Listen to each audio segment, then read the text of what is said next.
विधानसभा चुनाव से पहले voter list clean. Final voter list में 69 लाख नाम कटे। पारदर्शी और ऐतिहासिक काम का दावा।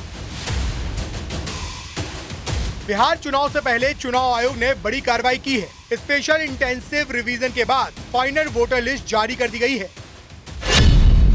इसमें 69 लाख से ज्यादा नाम काटे गए हैं, जबकि 21 लाख नए नाम जोड़े गए हैं। अब बिहार में कुल वोटर 7,41,92,357 हो गए हैं। नई वोटर लिस्ट में 3,92,00,000 पुरुष और 3,49,00,000 महिलाएं शामिल हैं। वहीं 1,725 ट्रांसजेंडर मतदाता भी रजिस्टर्ड किए गए। खास बात यह है कि इस बार 14 लाख से ज्यादा युवा वोटर पहली बार वोट डालेंगे। वहीं जिला स्तर पर आंकड़ों पर गौर करें।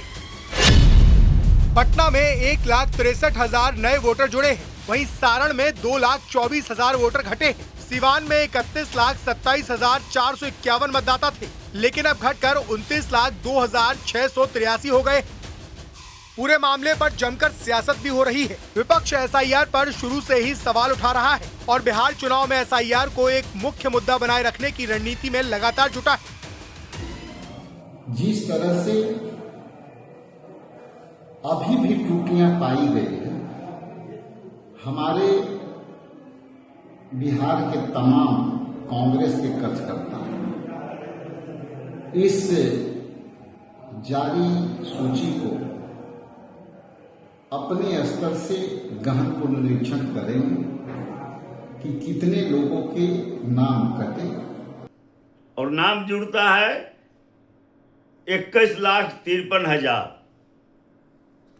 तो आखिर यह जो 4 लाख लगभग 4 लाख जो है सो नाम सरप्लस जो फाइनल मतदाता सूची में जोड़ा गया, ये कौन लोग हैं? यह तो बहुत बड़ा घोटाला है। दूसरी ओर सत्ता पक्ष पूरी प्रक्रिया को पारदर्शी बताते हुए ऐतिहासिक बता रहा है और निष्पक्ष चुनाव की गारंटी दे रहा है।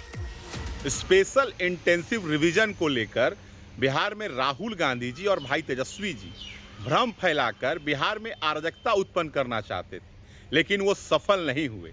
जनता दल के कार्यकर्ता हों या एनडीए के कार्यकर्ता धरातल पर जाकर मतदाता को मदद कर रहे थे, लेकिन राहुल गांधी जी मदद न करके भ्रम फैलाकर राजनीतिक दुकानदारी चलाना चाहते थे, अराजकता उत्पन्न करना चाहते थे, लेकिन सफल नहीं हुए। नया वोटर लिस्ट शुद्धिकरण के बाद जो जारी हुआ है, भाजपा उसका स्वागत करती है। निश्चित रूप से यह प्रक्रिया लोकतंत्र को मजबूत करेगा और जो सही मायने में बिहारी वोटर हैं उन्हीं को वोट देने का अधिकार मिलेगा। जो मर गए विरोधी दल तो चाहते ही थे कि मरे हुए भूत आकर के वोट दें, लेकिन वो अब नहीं होगा। जो बांग्लादेशी घुसपैठी हैं उनका वोट रद्द हुआ है, जो मृत हो गए उनका वोट रद्द हुआ है, जो कहीं और चले गए उनका वोट रद्द हुआ है। बिल्कुल पारदर्शी तरीके से चुनाव आयोग ने काम किया है और चुनाव आयोग के इस कदम का हम स्वागत करते हैं और भाजपा निष्पक्ष चुनाव के लिए हमेशा प्रतिबद्ध रहती है। 2003 के बाद पहली बार बिहार में इतने बड़े स्तर पर वोटर लिस्ट की जांच हुई है। अब विधानसभा चुनाव इसी नई सूची पर होगा और माना जा रहा है कि इसका सीधा असर नतीजों पर पड़ सकता है।